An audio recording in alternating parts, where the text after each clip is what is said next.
Hi there, Todd on here. Nice to see you. Sorry we missed last week. My grandpa Homer went to be with Jesus, and the day before he died, I drove up to Sudbury to see him, and then back in the same day. And I figured that's a pretty good reason. If you're going to skip a week in the pulpit, your grandpa going to be with Jesus is a pretty good reason. I'm glad to be back today, continuing my series in the book of Ruth with you. This is Your Redeemer is at Work. I want to start with a dirty word: insecurity. You were maybe thinking I would say something else. Insecurity. This is one of the least desirable states of being out there. Nobody likes to be insecure. Insecure simply means not secure. Insecure, not secure. This applies in all kinds of different areas in our life. You could be insecure socially. This is especially true when we are younger people. I remember as a teenager, grade 9, this was really difficult. We'd moved back from Israel, where I grew up, and I was doing my best to fit into a Western cultural context, and it was not easy. I felt really insecure, didn't know where I fit in. This can happen to you physically. How many times have you met somebody who says, I just really don't like my nose? I'm sure each of us, if you take a second, could think about something physically about yourself that you really don't like, that you are insecure about. Maybe it's your weight, maybe it's your height. I wish I was a little bit taller. I wish I was a baller. I wish I had a girl who looked good. I would call her. Remember that famous rap song? I'm dating myself from when we were teenagers. We can be insecure relationally. I have a friend who is successful in almost every area of his life. And yet a couple times in our conversations together, he has intimated that his consistent and greatest fear is that his wife might leave him. And there's no reason to suspect that she would ever do such a thing. They have a great marriage. But he is insecure on some level about that. He's afraid that she might leave him. We can be insecure emotionally. If you've ever found yourself wondering if the person you are with really loves you. Does he really love me? Does she really love me? That's emotional insecurity. This is something that most of us can identify with. We can be insecure financially. I don't know if you've ever sat down looking at a pile of bills and wondered, how are we going to make it? That's what financial insecurity looks like. Personally, you can be insecure, wondering if you're wasting your life. The idea of moving from insecurity to security is really the big idea. It's the theme in the book of Ruth. And in chapter 3, which we're going to examine today, this movement starts happening for real. You're going to find some ideas to help you make that move from insecure to secure in today's text. I'm reading out of the New King James Version. This is Ruth chapter 3. Then Naomi, her mother-in-law, said to her, "My daughter, shall I not seek security for you, that it may be well with you? Now Boaz, whose young women you were with, is he not our relative? In fact, he is winnowing barley tonight at the threshing floor. Therefore wash yourself and anoint yourself, put on your best garment, and go down to the threshing floor. But do not make yourself known to the man until he has finished eating and drinking. Then it shall be, when he lies down, that you shall notice the place where he lies. And you shall go in, uncover his feet, and lie down, and he will tell you what you should do." And she said to her, "All that you say to me, I will do." So she went down to the threshing floor and did according to all that her mother-in-law instructed her. And after Boaz had eaten and drunk, and his heart was cheerful, he went down to lie down at the end of the heap of grain. And she came softly, uncovered his feet, and lay down. Now it happened at midnight that the man was startled and turned himself, and there a woman was lying at his feet. And he said, "Who are you?" So she answered, "I am Ruth, your maidservant. Take your maidservant under your wing, for you are a close relative." Then he said, "Blessed are you of the Lord, my daughter, for you have shown more kindness at the end than at the beginning, in that you did not go after young men, whether poor or rich. And now, my daughter, do not fear. I will do for you all that you request, for all the people of my town know that you are a virtuous woman. Now it is true that I'm a close relative. However, there is a relative closer than I. Stay this night, and in the morning it shall be that if he will perform the duty of a close relative for you, good, let him do it. But if he does not want to perform the duty for you, then I will perform the duty for you, as the Lord lives. Lie down until morning." So she lay at his feet until morning. And she arose before anyone could recognize another. Then he said, "Do not let it be known that a woman came to the threshing floor." Also he said, "Bring the shawl that is on you, and hold it." And when she held it, he measured 6 ephahs of barley, and laid it on her. Then she went into the city. When she came to her mother-in-law's house, she said, "Is that you, my daughter?" Then she told her all that the man had done for her. And she said, "These 6 ephahs of barley he gave me, for he said to me, 'Do not go empty-handed into your mother-in-law.'" Then she, Naomi, said, "Sit still, my daughter, until you know how the matter will turn out, for the man will not rest until he has concluded the matter this day." First thing I want to highlight is that right off the top of this chapter, Naomi and Ruth are taking things to the next level. They are here hatching the plan that they hope will net Boaz for Ruth as a husband. They're taking things to the next level. I just wanted to use that to point out that in your quest for a secure life, I think you're going to find yourself from time to time, I don't think more often than maybe every few years. It's hard to tell, every life is different, but I would say from experience that it's maybe every 3 to 4, sometimes 5 years, you're going to find yourself in a ramp moment where it's time to hit the gas and ramp it up. It's time to take things to the next level. Now, I'm not sure how you know when it's time. As I wrote that, I thought you might be asking, well, how will I know, Todd, when I get into that season? I'm not sure how you'll know when it's time, but I do know that you will know when it's time. The one piece of practical advice I can offer is that when you get to the point where the urge to do something is like an itch that you cannot resist scratching any longer. That urge that I've got to do something about this. When you get to, it's making me itchy even saying it. When you get to the point where that itch is so intense that you just have to scratch it, then do something about it. Look at verse 1. Naomi says here, "Shall I not seek security for you?" She's wanting to do something. "Shall I not seek security for you?" In Hebrew, the word security is rest. Okay, security equals rest. The point is this: the urge to move from insecurity to security is natural and it's normal. Okay, it's totally natural and normal if you find yourself feeling like you would really like to catch a break already. Naomi wants Ruth to have a better life. Verse 1, "Shall I not seek security that it may be well with you?" The Hebrew here is simply that it may be good to you. Simply put, they want the good life. I was really relieved when I came to that part in the text because if I'm honest, I also want the good life. It's such a loaded term. Like, I don't want you thinking my box and bling, but I think all of us, if we're honest, would like to have a better life than we currently have. It's wonderful to see here in the Bible a pattern of 2 godly women who also want to move from insecurity to security, from bad to good. They want a shot at a better life. Christians sometimes feel guilty about this, like we don't want to admit that we want the good life. You may have heard the catchphrase, "Well, I just want God's will for my life." Man, I don't think you're fooling anybody, let alone God, right? Do you ever catch yourself praying and thinking like maybe God's not going to catch you? He knows the desires of your heart. Try being honest about them. Then make a plan. Let's look at verses 2 through to 5. "Now Boaz, whose young women you were with, is he not our relative? In fact, he is winnowing barley tonight at the threshing floor." Here's the plan. "Therefore, wash yourself and anoint yourself, put on your best garment, and go down to the threshing floor. But do not make yourself known to the man until he has finished eating and drinking. Then it shall be when he lies down that you shall notice the place where he lies.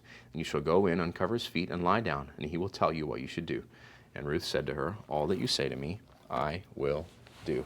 I love it. They make a plan, and it's a 3-part plan. Every time I get to a 3-part plan, I feel embarrassed, right? Because you're used to preachers coming up with 3 tips to a better life. But it's really just there. They come up with a 3-part plan. It's all in verse 3. First thing she says, "Therefore wash yourself," 1, "anoint yourself, put on your best garment." Okay, so the first thing they want to do is make a good impression. Okay, they wouldn't have bathed very often at this stage of life in the Middle East. It was a pretty big deal. It's not like we shower every single morning. So she's saying, okay, it's time for that big deal bath. So have a bath and anoint yourself with oil. This would have meant fragrant oil, so smell pretty. Almost like you're going to a big celebration. There's innuendo here of a wedding ceremony. A woman would anoint herself for her groom. Wash yourself, anoint yourself, and put on your best garments. A woman of Ruth's stature, a widow, it's not unlikely that she might have had only one beautiful outfit. So this is a big deal. Pull out your party dress. So wash yourself, anoint yourself, and pull out your best party dress. Get ready to make a good impression. So a little tip for us: when you're looking to move from insecurity to security, make a good impression. Again, it made me smile writing that, because I have read many of the same self-help books that you have read, written by Christian authors, where they tell us that it's important to dress for success. The reason it's a truism is because it's true. A simple application of this, even in my life, I have found over my 17 years of marriage that it really helps to shave and do my hair and dress nicely. It makes my wife like me a little more than if I carry myself around like a schlub. Dress for success. Part 2 of the plan: go to where the action is. In verse 3, she says, and go down to the threshing floor. This is where Boaz would be. It's the end of harvest. They've harvested everything that they're going to bring in, and now they're about to thresh it. Basically what they're doing is looking to separate the different components of the wheat.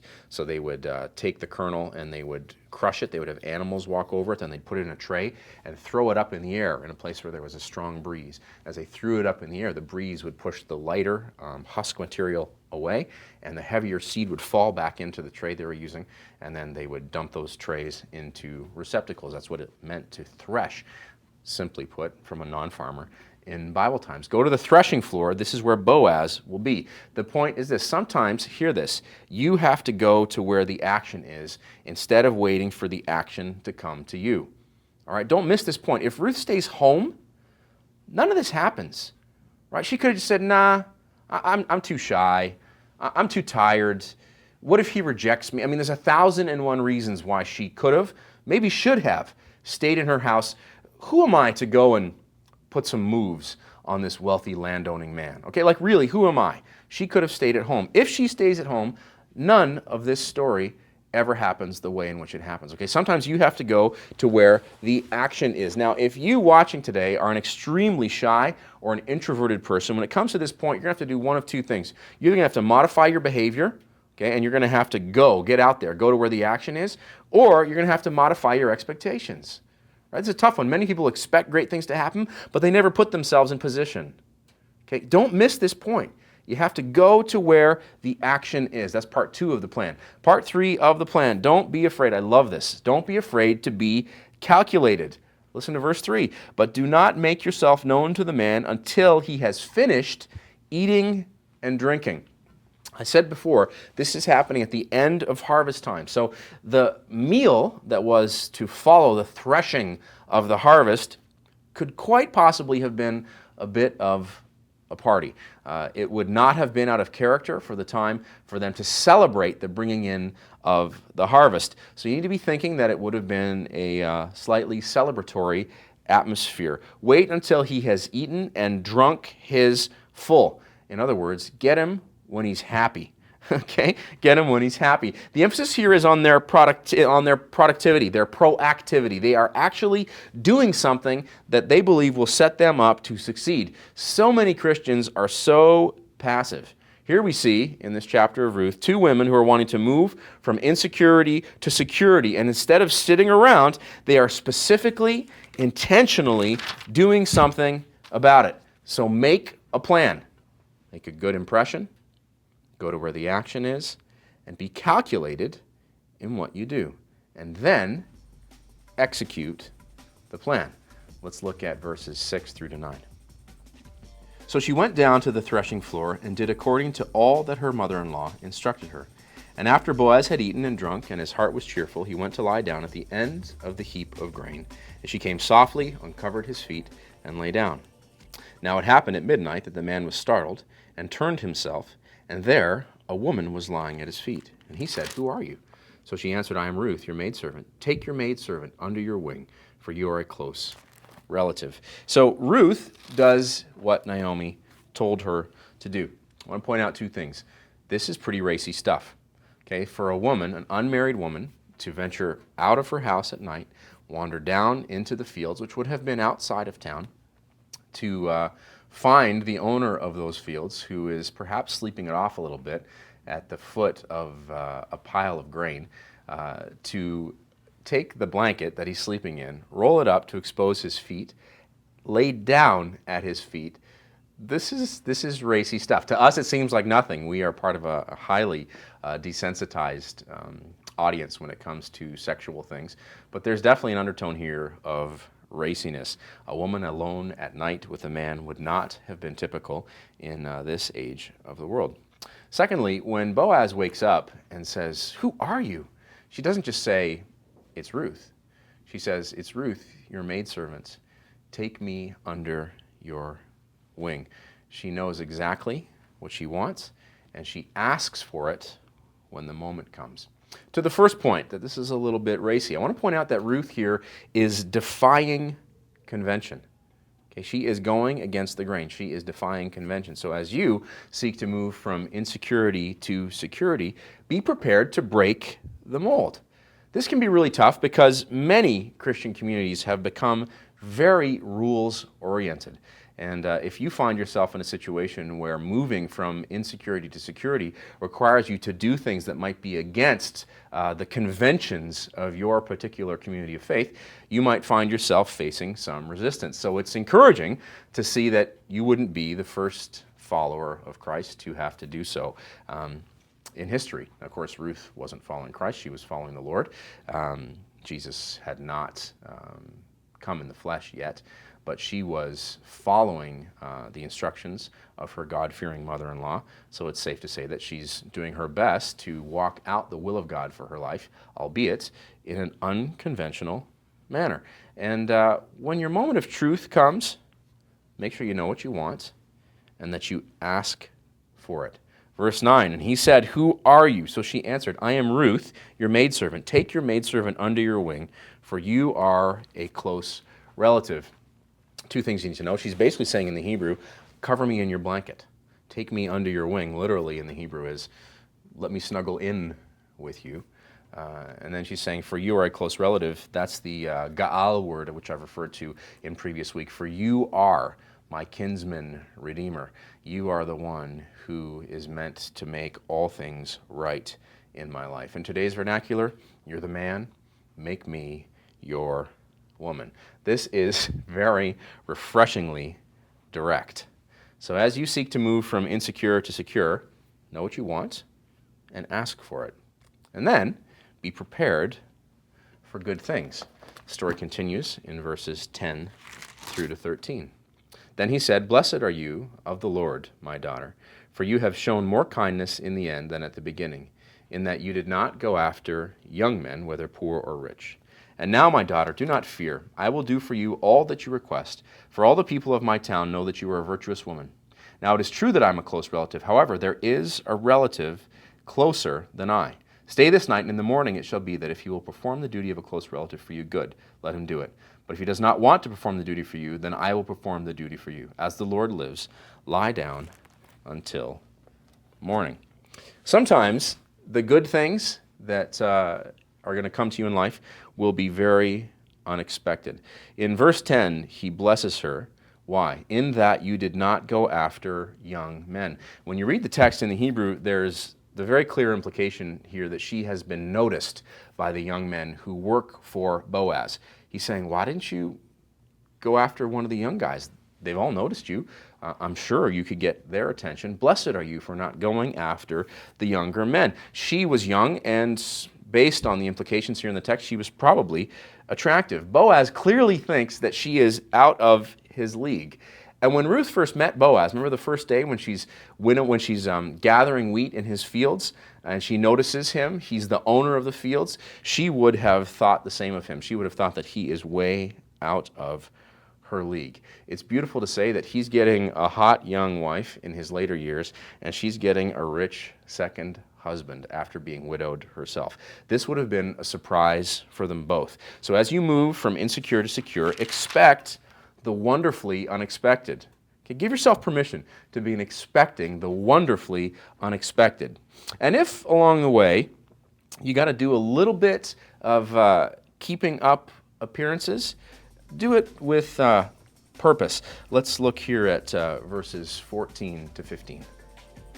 So she lay at his feet until morning, and she arose before one could recognize another. Then he said, "Do not let it be known that the woman came to the threshing floor." Also he said, Bring the shawl that is on you and hold it. And when she held it, he measured 6 ephahs of barley and laid it on her. Then she went into the city. All right, I just said, if you ever have to keep up appearances, do it with purpose. You won't be the first one who's ever had to do so. Why do I say this? Verse 14, she gets up early. Why? To avoid recognition. She gets up before anyone would notice the other. It's still dark enough that nobody can tell who's waking up. And then to make doubly sure that nobody notices that she has spent the night at his feet, Boaz tells his people not to say anything. Okay, here's the interesting question. Have they done anything wrong? Well, the text doesn't say that they've done anything wrong.